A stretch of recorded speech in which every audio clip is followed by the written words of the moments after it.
Hello everybody, and welcome back to the Kaijucinema YouTube channel. Maybe after all these years, maybe this is the first time you have the misfortune of meeting me, but regardless, I'm glad you're here because today we're going to be talking about something much cooler than myself. We're going to be talking about the Godzilla Minus One trailer and my general thoughts and hopes for this movie. So, without further ado, let's get right into it. So this trailer really opens up with that kind of Shin Godzilla persecution of the masses type scene with all these people running away from Godzilla in a very visceral and very scary kind of way. But I think this movie seems to be doing that a lot better than Shin Godzilla. We see a lot of real carnage with that train car getting blocked by something Godzilla threw. Godzilla's biting down on the train. He's stepping on people. He's really wrecking shit up, and first off, I want to say, visually, it looks incredibly impressive. I am kind of blown away. It looks really good, and if you've seen Shin Godzilla, Toho's most recent live-action Godzilla effort, which is a great movie, by the way, it has some inconsistent special effects. We see a lot of the time that, especially with the earlier forms of Godzilla, it looks pretty lackluster, but the fourth form looks so good, and the close-up shots of the fourth form look so good, I genuinely feel like I could touch it, like I could put my fingers along all the, charcoal black bumps of his skin, all that stuff. It can look really good, but not all the time. So in this trailer, everything I've seen looks really great. I can only hope that it is consistent like that throughout, the whole movie. But, only time will tell. But as far as everything we've seen, it looks great. My favorite Godzilla, scene in this trailer is when he steps on that ground and it gives way and it launches all these people in there and it's backlit, so you just see their silhouettes kind of flail into the air. That is straight up terrifying. It communicates the weight of Godzilla, the creature, and also kind of the rage that he has as a character in kind of an indirect way. It's really inspired destruction and people death. It's very scary, very cool, all the stuff that a serious Godzilla movie should be. I really appreciate it. I have to say though, the scariest scene in this trailer is when what is presumably a nuclear bomb goes off and Godzilla, along with all the people who had been running from him, freeze and look at it, and they kind of embrace each other and prepare for it. It's really dark, and it's not something I was expecting at all. Honestly, I was really kind of, it's kind of heartbreaking, and it's exactly what, like I said earlier, it's the kind of thing that you'd like to see in a very serious Godzilla effort like this. Is stuff that is just really quality, emotionally provocative movie media. I don't know what I'm saying, but you get it. You get the gist of what I'm saying. It's really impressive that, things in a trailer like this out of context can still be so effective, and I think that all goes down to the talent of all the people behind this movie. I really like that shot we get of Godzilla swimming under the boat, and then after we get a little bit into the human story, and I have a couple ideas of, what this might look like, judging by the very small snippets that we have here. So, first of all, the characters mention that the government is lying, is hiding stuff from the public, right? This is, pretty common territory for kind of a conspiracy type film, and this is kind of how a few Godzilla films have worked to a degree. So that but there's a lot of interesting stuff here. So when they mention the government, it's interesting because we don't really know who they're talking about. Because this is United States occupied Japan. This is 1947, and so that could apply. They could be referring to the United States, or it could be referring to Japan. Maybe. Kind of hard to say right now, but it would be interesting either way in either direction. Commenting on the nuke, obviously, if that is a nuke, that is something that the U.S. used to try to kill Godzilla. Is that something they did on their own? Is that something that Japan and the United States agreed on? What's going on there? What are they exactly talking about the government hiding from the public? The bomb? Godzilla? Either way, this is actually pretty clever. It evokes some real history. I learned this from D-Man 1954, so this is not, knowledge that I originally had, but it's very interesting. He mentioned how most people in Japan didn't know exactly what happened at Hiroshima and Nagasaki until 1951, when the U.S. occupation ended. This could be mirroring that a little bit if it's the United States government hiding, the destruction Godzilla has wrought, Godzilla himself, or, the bomb that they used to try to kill Godzilla, or maybe they're hiding that they created Godzilla, or, something of the sort. It's kind of, up in the air right now, but there's a lot of potentially very interesting angles to go there, and I kind of wonder what role the human story will have in the movie. If this is kind of a civilian, ground level movie, maybe they're not trying to stop Godzilla, maybe they're just kind of on an adventure to survive and be able to release this information to the public. Maybe it's kind of a small scale goal like that, which I think could be really compelling. If we're going for a more, it's always entirely possible that this movie is still actually going for, that surrounding important people angle where you follow like someone like Serizawa, who knows how to destroy Godzilla, or you follow the government, the most important people, in this conflict.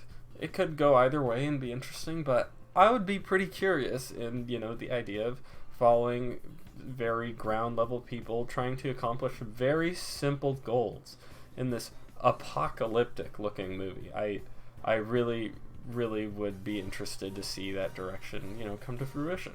I love to see that shot of Godzilla grabbing onto the boat. That's really friggin' cool, and I hope there's a lot of that in the movie. There hasn't been a lot of really elaborate Godzilla versus Navy type scenes in these kind of movies, so it would be really cool to see. The line of the guy on the ground saying, "That monster will never forgive us," that is an insanely good line, especially how it's delivered. It's been said to death already on all kinds of online spaces, but that line actually does give me chills, and very few things in media does that. In fact, I didn't really understand that chills were a real thing until not even that many years ago. So that's how kind of rare this is, and that's just a really good line. Just this trailer is really well put together, is what I'm trying to say. It's really effective, and that's a big part of it. That's a kind of a line that sticks in my head thinking about this movie as a whole, and I think that's really good, and it evokes a lot of the feelings of the original Godzilla movie. So I really love it and appreciate it a ton. Then, of course, we get the really cool G logo for this movie, Minus One, just great title, I love it. And of course, we get a very burnt, very crispy, very hurt Godzilla with his 1954-esque roar, and it's just great. As much as I've wanted to see Godzilla be scary, threatening, all that stuff again, just as much I want that at the same time Godzilla to be really sympathetic. They've tried to make Godzilla very sympathetic on a lot of occasions, and I feel like it hasn't really worked very well ever.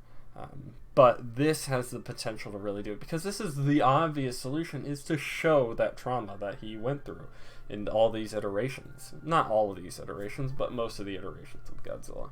This is a really smart decision if it is what we think it is, which is Godzilla being hit by the bomb for the first time and mutating. Maybe this is after he gets hit by the bomb that is in that city. Who knows? I kind of doubt it, because he looks like he already has scars along his face and stuff like that. Presumably from these wounds that we see right here. So maybe, maybe not. The other thing I wanted to briefly talk about is that little less than 20-second teaser we got a few days ago. It is just jammed, packed through interesting, real history and some alternate history details. We see a fictional letter from Douglas MacArthur. We see some real, diagrams of a submarine that was sunk. A lot of cool stuff. It really has that Godzilla 2014 opening sequence tone, and that's been said to death, but it's true. It's really great in that way, and if this movie can kind of, boat while drawing on the promise of a modern day World War II era, post-World War II era Godzilla film, while also drawing from a lot of what Godzilla 2014 could have been, we might be really about to have something really special, especially when it comes to atmosphere, because all this, quality of the story and stuff is all completely up in the air, but we're getting a good read on the atmosphere, tone, and general feelings of this movie, and all that stuff is really good so far. I really love it. By the way, if you're interested in hearing all the cool little historical details about this teaser and stuff like that, absolutely check D-Man 1954's breakdown on that little teaser. It is great. It's long, but it has a lot of really cool details and stuff that I could not do justice to. So absolutely watch that video just after mine. Come on, give me a chance. Let me close this out. My one big concern for this movie, and I've mentioned it a bunch of times, that the human story and all this stuff is up in the air. That's not necessarily a concern. It is a concern, but, I've already mentioned it.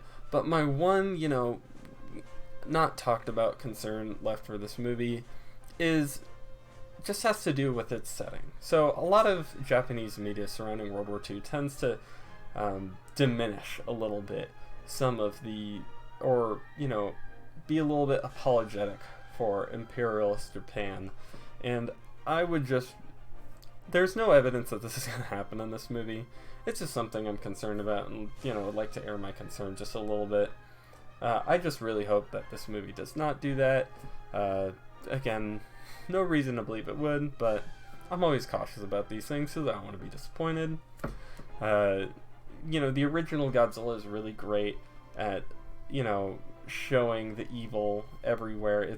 The movie is about humanity. It's not really about any one person, country, or group's mistakes. It's really great and inspired for that reason. Of course, it goes without saying that GMK is all about all these angry souls of people who had died to Japanese war crimes, who are angry that Japan has forgotten. So it would be very out of touch with the series to do something like that. So I really don't think it'll happen, but it is still a concern, and I would be, really sad to see that, especially from a movie like this that has so much potential. Maybe I have no reason to be concerned, and when the movie comes out, I'll look like a fool for ever even thinking about it.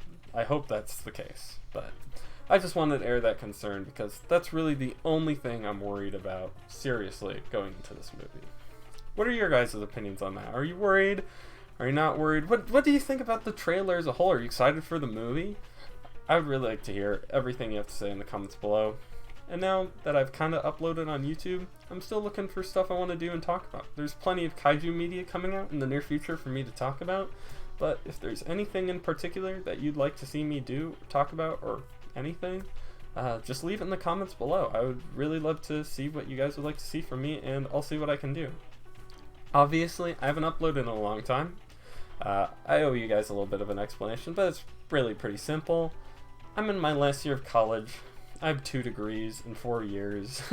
I'm working at the same time. I'm doing, extracurricular things all the time. It's tough, and it's been busy, and it's hard to find energy sometimes. It's also hard to find energy when I've written a lot of scripts for videos, like elaborate videos, and analyzing very important media to me, but it just hasn't come together because I didn't just really like those scripts, and I can't get myself to make a video that takes days to make when on a script that I think is mediocre. So I hope you guys understand why I haven't uploaded very often. You know, it's just how life is. I'm gonna try to do my best to, you know, start uploading a bit more. It should be a lot easier with a lot of these really fun, fresh topics about all these cool pieces of kaiju media coming out. So I hope you guys have a lot to look forward to. I'll do my best to deliver. If you'd like to see whether or not I do deliver on these promises and hopes and stuff, hit the subscribe button down below. At the very least, I will not spam you, so there's really no risk. Also, leave a like on the video if you got here this far. That's pretty impressive. You should do that for yourself. It's a like for yourself, of course, not for me. This does not boost my ego in any way. My silly, absurd ramblings, you know, aside, seriously, thank you for watching the video. I hope you guys all have a great rest of your day, night, or whatever you're going through, and I hope to see you another time. Thanks again. Bye.